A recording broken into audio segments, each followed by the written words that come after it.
sidii caadiga ahayd shirkii golaha wasiirada maanta ay isugu yimaadeen golaha wasiirada Jamhuuriyadda Soomaaliya waxaa looga hadlay arrimo aad iyo aad runtii muhiim u ah waxaa lagu kala qaatay warbixino wasaarado badan ay horkeeneen golaha oo ay kaga waramayaan shaqooyinka ay hayaan sidoo kalena waxaa la horkeenay heshiisyo iyo isfahamyo dawladaha Soomaaliya iyo dawladaha aynu saaxiibka nahay dhexmaray oo qaarkood lagu ansixiyay sida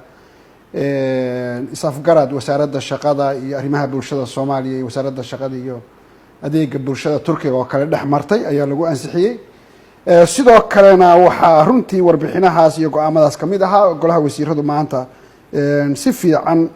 uga hadleen ama aad muhiim u ahaa laba qodob oo guulo iyo culeysba isugu jira guulaha waxaa runtii golaha wasiirada halkan warbixin ku siiyay taliyaha ciidanka xoogga dalka Soomaaliyeed iyo taliyayaasha ku mashquulsan amniga iyo dagaalada lagaga horjeedo argagixisada al-shabaab iyo daacish iyo argagixisada ayaa golaha wasiirada report laga siiyay ciidamada Soomaaliya golaha wasiiradu waxay ammaaneen guulaha ay ciidamada Soomaaliyeed ka gaarayaan la dagaalanka argagixisada runtii dagaalka furinta iyo ka kale ee lagaga sifaynayo meelaha ay ku dhuumalaysanayaan magaalooyinka dhexdooda ayaa labadaba report fiican laga siiyay golaha wasiirada golaha wasiiradu waxay ammaan iyo bogaadin u jeedinayaan ciidamada qalabka sida ee Soomaaliyeed ee kala duwan dagaalka ay kula jiraan argagixisada iyo guulaha ay ka gaareen waxaanu si gaar ah u amaanaynaa ciidamadii ku jabiyay argagixisada awdheegle shalay subaxii oo runtii jab aan la malayn karayn ugu geystay argagixisadii soo weerartay saldhigii ay hore uga qabsadeen argagixisadu halkaas waxay ku yimaadeen miisaan weyn oo ay u barteen inay meelaha ka horeeyay markay ficilkaas oo kale sameeyaan in ay qabsadaan saldhiga dhowr meelood oo ka horeysay dhibaatana geystaan laakiin ciidamada Soomaaliyeed geesiyaasha ah waxay ku guuleysteen shalay in ay argagixisada jabiyaan oo ay u suura gali weyso hamigii ay meesha ku soo aadeen oo ay kala kulmaan jab iyo naasabeel aanay dib dambe uga soo kabanaynin ay kala kulmaan marka golaha wasiiradu wuxuu ammaanay ciidamada halyeeyada ee Soomaaliya iyo taliyayaashooda guushaas iyo jabkaas u geystay argagixisada guushaasna soo hooyay ayaa ciidamadu aad iyo aad u amaaneen sidoo kale golaha wasiiradu waxay maanta halkan kaga hadleen resolution golaha ammaanka horyaal oo la yiraahdo 1267 oo runtii inkasta oo dawladda Soomaaliyeed dawladda iyo shacabka Soomaaliyeed ay dagaal kula jiraan argagixisada ay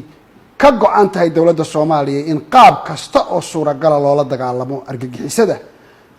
looga joojiyo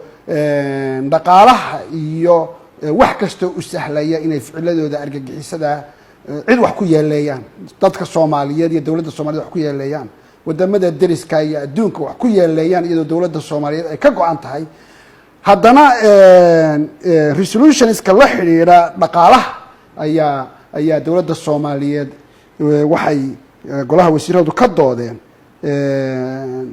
dhibaatada uu u geysan karo resolutionkaasi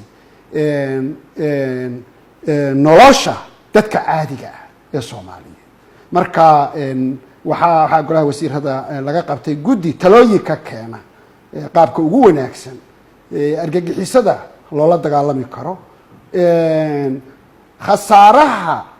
noloshooda taabanaya gargaarkooda taabanaya bini'aadanimada taabanayana looga taxadari lahaa inaanay shacabka Soomaaliyeed ee muddada badan dhibaataysan aanay dhibaatadu ku sii badanin ayaa isagana looga hadlay runtii waxaan yidhi golaha wasiirada waxaa looga hadlay wax badan oo guulo iyo culaysyo ah waxaad moodaa shacabka Soomaaliyeed iyo madaxda hogaankooda dad badan oo kamid ah inaanay ku baraarugsanayn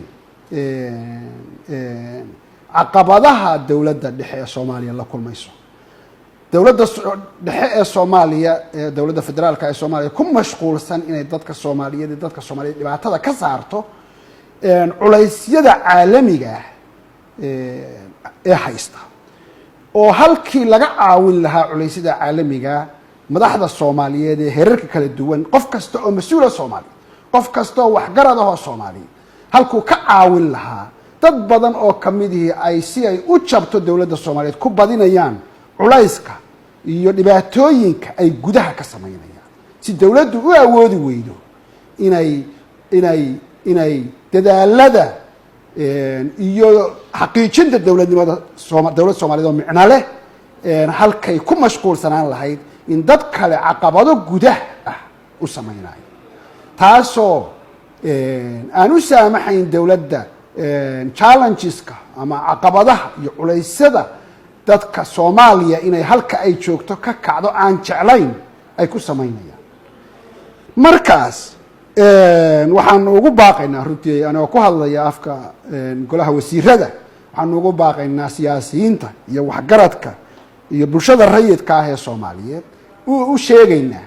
in markii uu soo baxay iftiin ah in Soomaaliya ay ka baxayso dhibaatooyinkii ay 30 sano ku dhawaad ku jirtay in la arkay Soomaaliya inay ka baxayso noloshii sariirta ay saarnayd ee lagu qadaraas qaadanayay markii la arkay inay imaanayso dowlad Soomaaliyeed oo doonaysa inay danaha dadkeeda difaacato xuduudaheeda difaacato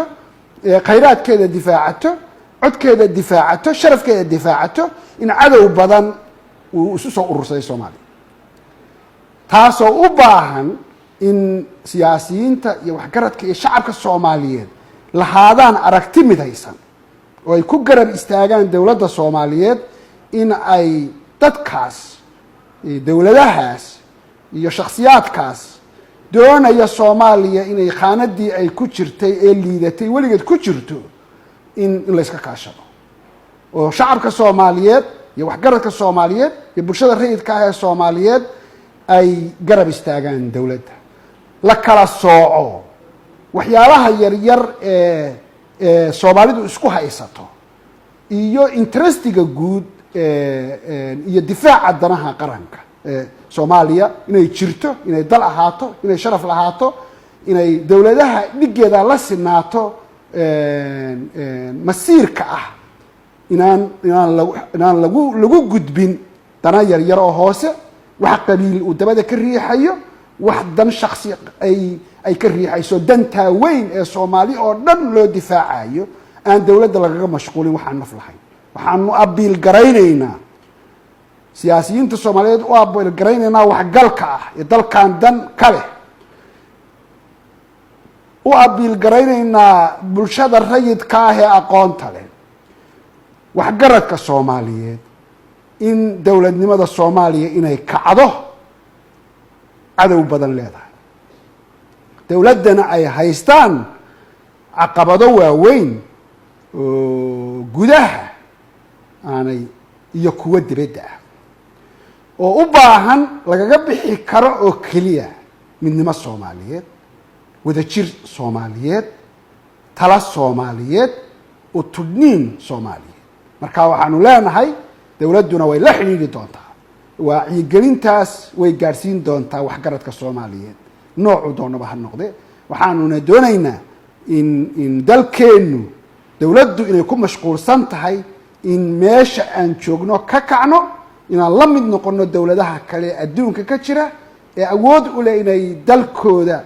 iyo dadkooda mas'uuliyadiisa qaataan oo aan loo maamulin